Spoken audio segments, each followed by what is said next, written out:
How dare you betray us? Let me go! You brought shame! Admit your mistake! This is your fault! Apologize now! Never! I did nothing! அன்பு உறவுகளுக்கு வணக்கங்க. அட கூறுகட்ட கூமுட்டைங்களா, என்னங்கடா உங்க வாயில வச்சிருக்கீங்க? 20 நிமிஷம் 20 நிமிஷம் கிட்டத்தட்ட அவங்க குடும்பமே வந்து கேட்டுக்கிட்டு இருக்காங்க. ஆனா கல்யாணம் நடக்கலங்க. வேற கல்யாணம் பண்ண போனோங்க. அவன் தூக்கிட்டு போயிட்டான் குடும்ப பகையில. அதனால கோவிச்சுக்கிட்டு அவ வீட்ல போய் இருந்து அவன பழி வாங்கணும். நம்ம வாழ்க்கைய கெடுத்துட்டானே, கல்யாணம் நின்னுருச்சே. அப்படிங்கிறனால தான் என் பொண்ணு அங்க போய் இருந்தா. மத்தபடி அவனுக்கு எங்களுக்கு கல்யாணமும் பேசல, கல்யாணம் நடக்கல அப்படின்னு யார் வாயிலருந்துமே வரலங்க. அது வந்து உட்காருங்க பேசிக்கலாம். அது வந்து கொஞ்சம் அளவுக்கு மீறினதுக்கப்புறம், "என் தங்கச்சிய பத்தி பேசாத, என் தங்கச்சிய பத்தி பேசாத."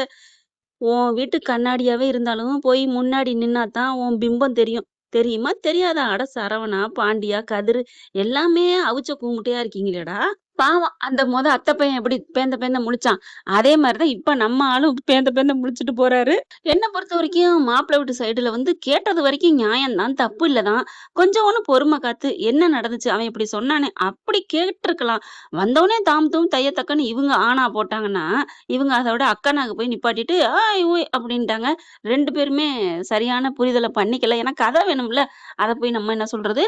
இப்ப அவங்க கிளம்பி போயிட்டாங்க.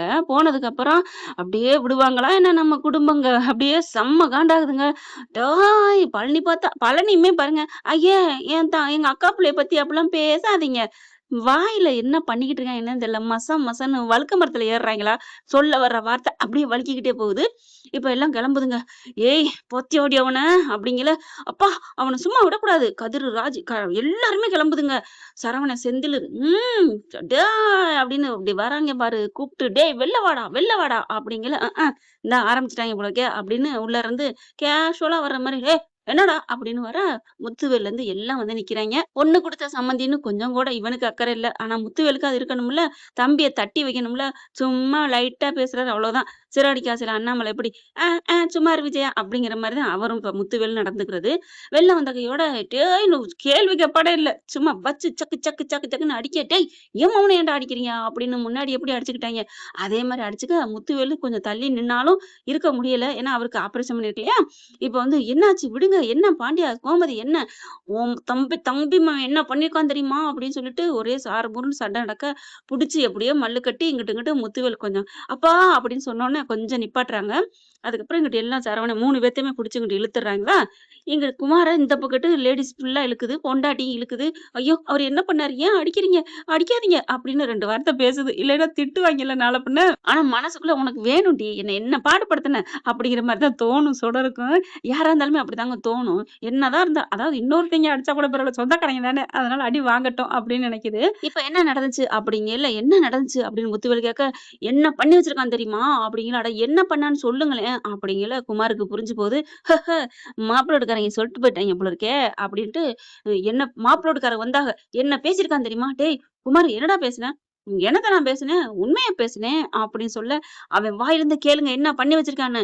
"டேய் உண்மைன்னா என்னடா?" "அதெல்லாம் அது ஒண்ணும் இல்ல" அப்படின்னு சொல்லி மழுப்ப, "உன் மயன் என்ன பண்ணி வச்சிருக்கான் தெரியுமா?" "யோவ் என்ன பண்ணா என்ன? என் மயன் பேசினா கரெக்ட் தான்" அப்படின்னு சக்திவேல் சொல்ல, செம்ம கோவம் வருது. பாண்டியன் மறுபடியும் போய் அவன அன்னைக்கு நெஞ்சில மிதிச்சதுக்கு பாவம்னு நெனச்சேங்க. ஏன் பாண்டியன் இப்படிலாம் நெஞ்சில மிதிக்கிறானே அப்படின்ட்டு. இன்னைக்கு சொல்றேங்க, அவர் நெஞ்சில மட்டும் மிதிச்சிருக்க கூடாதுங்க. குனிஞ்சு முதுகுலயும் மிதிச்சிருக்கணும். ஆனா விட்டுட்டாரு. இன்னைக்கு இப்ப எல்லாத்தையும் சொல்ல ஆரம்பிக்கிறாங்க. "என் மவ உன் மயனுக்கு நான் கட்டி குடுத்தனா" அப்படின்ட்டு கோவம் வர, அரசியே சும்மா இருக்க மாட்டாம வர்றாங்க வேகமா. "பாவி பாவி! ஏன்டா என் வாழ்க்கைய கெடுக்குற? உன் வாழ்க்கை பெருசுன்ட்டு கல்யாணம் பண்ணில" அப்படின்னு சட்டைய பிடிச்சு உழுப்புன்னு உழுப்புறாங்க. "ஏய் கைய விடு" அப்படின்னு சொல்லிட்டு கத்துறாரு. உடனே "ஏய் கைய விடு" அப்படின்னு சொல்லி தட்ட, கதிர் கோவம் வருது. "யார பார்த்து வாடி போடிங்கிற" அப்படின்னு மறுபடியும் அடிக்க, ராஜி வந்து அப்படியே ஒரு ஏத்துன குமார் போய் நங்குன்னு கீழ போய் விழுக, குப்புற விழுந்த கையோட 3 பேர் உட்காந்துறாய்ங்க. குமார் முதுகுல உட்காந்துட்டு முட்டிய மேல புடிச்சுக்கிட்டு நங்குன்னு மூக்குலயே நல்லா ஸ்பாயில் பண்ண, அப்ப பாக்குறாங்க முத்துவேல, விடு எதா இருந்தாலும் பேசிக்கலாம். என்ன பேசலாம்? பேசி தீர்த்துக்கலாம். தீர்த்துட்டு தான் பேசுவோம்" அப்படின்னு சொல்லிட்டு அடிக்க, அவர மறுபடியும் பிரிக்க, அக்கம் பக்கம் எல்லாரும் வந்துடுறாங்க. "ஏப்பா உங்க குடும்பத்து கதை முடியவே முடியாதா? தீரவே தீராதா? கன்னித்தீவு கதை கூட முடிஞ்சிரும் போல இருக்கே அப்படிங்கிறாய்ங்க. உங்கள கூப்பிட்டாங்க அப்படிங்கல, இங்க பார்றா பாண்டியா, உன்ன நான் சும்மா விட மாட்டேன். என் மவன அடிச்சிட்டில, உன்னைய நான் சும்மா விடக்கூடாதுன்னு நாங்க சொல்லணும். அந்த டயலாக் நீ பேசுறியா? அப்படிங்கிறாங்க. அம்மா இது சரிப்பட்டு வராது. இந்த மாரி மாப்பிள்ளை வீட்டுக்காரவட்ட போட்டு குடுத்தான்னு சொல்லிட்டு நம்ம கம்ப்ளைண்ட் பண்ணுவோம் அப்படிங்கிறாங்க. பண்ணு, பண்ணு. அதான் ஒண்ணுமே பண்ணலன்னு சொல்லிட்டு கோர்ட் வரைக்கும் போயிட்டு வந்தாச்சே. அதுதான் நான் பண்ண தப்பு. என் மக பாவம்ண்டு போயிட்டு போறான். மாமா குடும்பம் பாவம், அம்மா பாவம்ன்னு சொல்லிட்டு உங்கள வாபஸ் வாங்கணும் பாரு. அன்னைக்கே நீ உள்ளார போயிருந்தா இந்நேரம் 7 வருஷம் கம்பி எண்ணிக்கிட்டு களி தின்னுகிட்டு இருந்திருப்ப அப்படிங்கிறாங்க. அது கொஞ்சம் கூட நன்றி உணர்வே இல்லையாடா? அப்படிங்கிறாங்க. அப்பா கடந்து 2 பக்கெட்டும் தவிக்குது. டேய் ஏன்டா அப்படி பண்ண?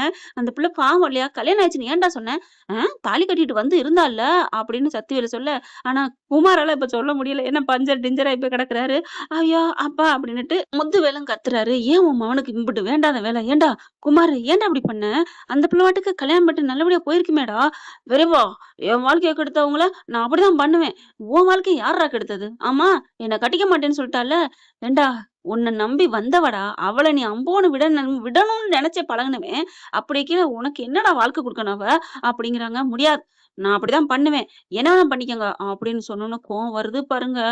கதறு போயிட்டு என்னடா அப்படிதான் பண்ணுவேங்கிறேன்னு சொல்லிட்டு சும்மா கைய அப்படியே புடிச்சு திருகி விட்டுறாரு. ஐயோ அம்மான்னு அப்படியே உயிர் போக கத்துவாங்கன்னு சொல்லுவாங்க அந்த மாதிரி கத்த, ஐயோ என் பிள்ளை என்ன பண்ணிட்டான் அப்படிங்கிற முத்துவேலு கதரை பிடிச்சி இழுக்கிறாரு. எல்லாரும் இழுக்க இழுக்க கத்திரவேலு விடவே இல்லைங்க. ஆனா முத்துவேலு வந்து விடு தம்பி வா அப்படிங்கிறாங்க. இல்ல மாமா இவன் நான் சும்மா விட மாட்டேன். என் தங்கச்சியை தப்பு தப்பா பேசுறான், இன்னமும் இப்படி பேசுறான், எப்படி நாங்க விட முடியும் அப்படிங்கல. மாப்பிள்ள சொல்றத கேளுங்க அப்படின்னோடனே கதிருக்கு ஒண்ணும் பண்ண முடியல. கைய அப்படியே விட்டுறான். ஆனா கை டொடக்குன்னு விழுகுது. போச்சு. பணம் ஆயிடுச்சு கையி. ஒண்ணும் பண்ண முடியாது. இனிமே எல்லாமே கழுவுற கை தான் உங்களுக்கு மாப்பிள்ளை. இப்ப வேகமா கார்ல அள்ளி போட்டு உங்களெல்லாம் வந்து வச்சுக்கிறேன்டான்னு சக்திவேலு காருக்கு அள்ளிட்டு ஆஸ்பத்திரிக்கு போறாமா. என்ன ஏய் நீ நிக்கிறல்ல பொண்டாட்டி தானே வந்து வண்டியில ஏறு அப்படிங்கல. சரி அப்படின்னு வண்டியில ஏறி போகுது. அப்பத்தா கடந்து தலையில அடிச்சுக்குது. எப்பவும் அதானே பண்ணும். ஐயோ ஐயோ ஐயோ அடிச்சுக்கிட்டாங்களே அடிச்சுக்கிட்டாங்களே இப்படி போச்சே இப்படி போச்சே அப்படின்ட்டு மாரிய பாக்குறாங்க. ஏன்பா ஏன் இப்படி உன் புள்ள பண்றான்? நான் என்ன பண்றது ஒண்ணும் புரியலையே. நான் என் புள்ளைய பார்க்க போனேன் அப்படின்னு ஆட்டோல ஏறி போகுது. பெத்தவங்கல்ல என்னதான் இருந்தாலும் இப்ப பாண்டியன் பாக்குறாங்க முத்துவேல. என் புள்ள வாழ்க்கைய கெடுத்துட்டாங்க. வந்தாக நல்லா புடிச்சிருக்குன்னு போனாங்க. போனவங்கள மறைச்சு வச்சு பேசி இப்படி வந்து பண்ணி விட்டு பாத்தீங்களா அப்படிங்கல. கரெக்டா அரசிக்கு போன் வருது. போன் அடிச்சா யாரும்மா அப்படிங்கிறாங்க. அவர்தான்ப்பா அப்படிங்கல. போனை அட்டன் பண்றாங்க. ஸ்பீக்கரை போடுறாங்க. எல்லாருமே கேட்டுக்கிட்டே இருக்காங்க. முத்துவேல் குடும்பத்துல இருந்து எல்லாருமே. அரசி என்னதான் நடந்துச்சு? என்ட்ட ஒரு வார்த்தை சொல்லியிருக்கலாம்ல. கல்யாணமே ஆனாலும் நான் ஏத்திருந்திருப்பேனே. ஆனா இப்போ திடீர்னு அந்த குமார் ஏன் இப்படி பண்ணணும்? என்ன உங்க மாமா பையன் இப்படிலாமா இருப்பான்? தாமா அத்தை புள்ள தானே. சரி அத்தை புள்ளையே விடு. யாரோ ஒரு பொண்ணு எப்படி தப்பே பண்ணியிருந்தாலும் இப்படிலாம் அடுத்தவங்ககிட்ட சொல்ல மாட்டாங்க. என்னப்பா இப்படி ஒரு ஜென்மம்? இப்ப எங்க அப்பா அம்மாவை நான் எப்படி சமாதானப்படுத்துனே தெரியல. என்ன நடந்துச்சு அரசி அப்படின்னு கேட்க, இதுவும் உன் மேல எந்த தப்பும் இருக்காதுன்னு நான் நம்புறேம்மா அப்படின்னு சொன்னோன்னே அப்படியே எல்லாருக்கும் ஒரே சந்தோஷம். இங்க பாருங்க அப்படின்னு போனை வாங்குறாரு. நான் முத்துவேல் பேசுறேன். ஓ அரசியோட பெரிய தாய்மாமன் தானே அப்படிங்கல. தெரியுமா உங்களுக்கு? தெரியுங்க. எல்லாத்தையுமே நான் விசாரிச்சுட்டேன். விரும்பின பொண்ணு எல்லாம் தெரிஞ்சுச்சு. ஆனா இது எனக்கு தெரியாதுங்க. என்னதான் நடந்துச்சு? கல்யாணம் ஆயிடுச்சுன்னு குமார சொல்றாங்க. இல்லைன்னு இங்க சொல்றாங்க. ஆனா ஏதோ ஒண்ணு நடந்ததுனாலதான் அவன் அப்படி சொல்லிட்டு போறான். ஆனா தப்பு நடக்கலைங்கிறனாலதான் இவங்க தைரியமா இருக்காங்க. அதனால கொஞ்சம் சொல்லுங்களேன் அப்படிங்கல. முத்துவேலு நடந்ததை அப்படியே சொல்றாரு. என் தம்பி மயங்கறக்கா சொல்லல. அவன் சரியான கேவலமான கேடுகெட்ட பொறுக்கி என் தங்கச்சி மக வாழக்கூடாதுங்கிறக்காண்டி கல்யாணம் நடக்கிற அன்னைக்கு ராத்திரி வந்து நீ வர்றியா இல்லையா போட்டோ அசிங்கப்படுத்திருவேன் அப்படி இப்படின்னு சொன்னதுனாலதான். ஆனா ஒரு 2 குடும்பம் ஒண்ணு சேருங்கிறக்காண்டி விரும்பினது என்னமோ உண்மைதான். ஆனா அதுக்கப்புறம் அவன் கெட்டவன் தெரிஞ்சு விலகிட்டா. அதை பயன்படுத்திட்டு நான் எல்லாத்துட்டையும் அசிங்கப்படுத்தேன்னு சொன்னதுனால தனியா பார்க்க போனான். அதுக்கப்புறம் போனனோட கடத்திட்டு போயிட்டேன். விடிய விடிய வச்சிருந்து கொண்டாந்தா எந்த பொண்ணுப்பா வாழும்? அதனால தனக்கு தானே தாலியை கட்டி அந்த வீட்டுல போய் இருந்தா. ஒரு கட்டத்துக்கு மேல தெரிஞ்சிருச்சு. அந்த வீட்டை விட்டு வந்துட்டாப்பா. அவ பழச எல்லாத்தையும் மறந்து இப்பதான் கொஞ்சம் வெளியில வந்தா. நீங்க நல்ல பிள்ளைங்கிறனாலதான் எங்க வீட்ல என் தங்கச்சி வீட்ல எல்லாரும் சம்மதிச்சாங்க. இல்லைன்னா அரசி வேணவே வேணாம் கல்யாணமே படிச்சு நான் வேலைக்கு போய் உங்க கூட கடைசி வரைக்கும் இருந்துறேன்னு தான் சொன்னா.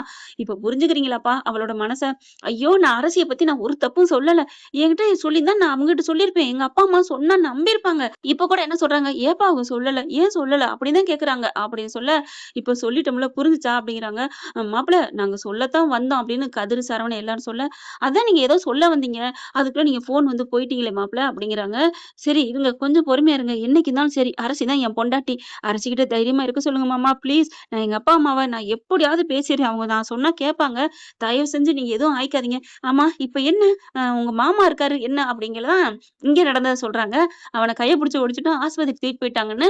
ஐயோ! ஏன் இப்படி பண்றீங்க? அவன் ஏதோ அறியாம செய்றான். அவன் உண்மையிலேயே மூளை கிளம்பி போயிருக்கான். மண்டை குழம்பி போயிருக்கான். அந்த குமார சைக்காட்ரிஸ்ட்ட கொண்டு போய் காமிச்சீங்கன்னா, கண்டிப்பா தெளிவு பெறும். இந்த மாரி பேசுறான், நடந்துக்கிறான்னா, அவன் மனநிலை பாதிக்கப்பட்டிருக்கு. அதுக்கு சூழ்நிலை ஆரம்பத்துல இருந்து உங்க குடும்ப சூழல் நடந்திருக்கு. எனக்கு நல்லா தெரியுது அப்படிங்கையில, ச்சே! உன் மருமகன் சூப்பர் பாண்டியா! உண்மையிலே எப்படி எதிரிக்கும் அப்படி ஒரு வாழ்க்கை குடுக்க நினைக்கிறான் பாத்தியா? இந்த மாப்பிள்ளைய விட்டுறாத பாண்டியா அப்படிங்கிறாங்க. அரசி நீயும் வெறுத்துறாத. மாப்பிள உங்க கல்யாணத்த நாங்க நடத்தி வைக்கிறோம் அப்படிங்கிறாங்க. பரவாயில்லங்க இருக்கட்டும். நான் எங்க அப்பா, அம்மாவ சம்மதிக்க வைக்கிறேன் அப்படிங்கிறாங்க. ஃபோன வச்சுடுறாங்க. அடுத்து முத்துவேலு சரி நான் போறேன். இல்லன்னா அதுக்கும் கத்துவேன். என்ன பண்றது? இப்ப மாப்பிள்ளையே புரிஞ்சுக்கிட்டாரு. நேத்து வந்த மாப்பிள்ளையே, குமார் அப்படித்தான்னு. என்னம்மா பண்றது? என்ன மன்னிச்சுக்கம்மா. ஐயோ! மாமா நீங்க என்ன பண்ணுவீங்க? அப்படிங்கிறாங்க. பாண்டியா மன்னிச்சுக்க. கோமதி, கதிர்வேலு எல்லாருமே மன்னிச்சுக்கங்க. அப்படிங்கவும், சரி நீங்க வீட்டுக்கு போய் வேலைய பாருங்க. கண்டிப்பா உன் மாப்பிள தங்கம். உன் நல்ல மனசுக்கு உனக்கு நல்ல மாப்பிள்ளையா கிடைச்சிருக்கு. அப்படின்ட்டு முத்துவேலு, வடிவேலு எல்லாரும் கிளம்புறாங்க. என்னதான் இருந்தாலும் குமார் தம்பி மேனாச்சே பார்க்கலான்னு போனா, அங்கே கை போனதுல ரொம்ப மயக்கமாயி கிடக்குறாங்க. கையெல்லாம் கட்டு போட்டுறாங்க. என்னாச்சு? அப்படிங்கிறாங்க. கை நரம்பு போயிருச்சு. அவன் ஒடிச்சுட்டான். இவன்னு சக்திவேலு கத்த, "பாத்தியாண்ணே, பாத்தியாண்ணே?" சரி விடு. உன் மகன் பண்ணது தப்பு இல்லையா? என்னாண்ணே மறுபடியும் நீ அவங்களுக்கே பேசுற? நான் அவிங்களுக்கு பேசலடா. உன் மகன் போய் ஒரு பொண்ணு வீட்ல வர்ற மாப்பிள வீட்டுக்காரர்ட்ட இப்படி பேசுவாங்களாடா?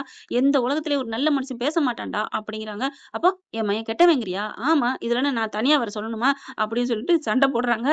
அதுக்கப்புறம் ஊசி, மருந்து, மாத்திரைலாம் குடுத்தா, "டேய் குமாரு ஏன்டா அப்படி பண்ண?" அப்படின்னு முத்துவேலு கேட்க, "ஆ என்ன? என்ன?" அப்படிங்கிறாங்க. "என்ன?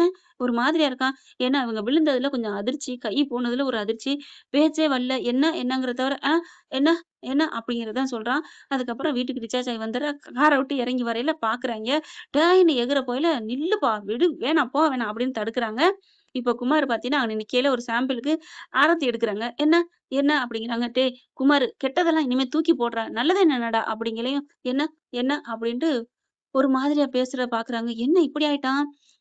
ஆமாங்க. குமாரு மனநிலை பாதிக்கப்பட்டிருக்கு. அரசி புருஷன் சொல்றது கரெக்ட்டு தாங்க.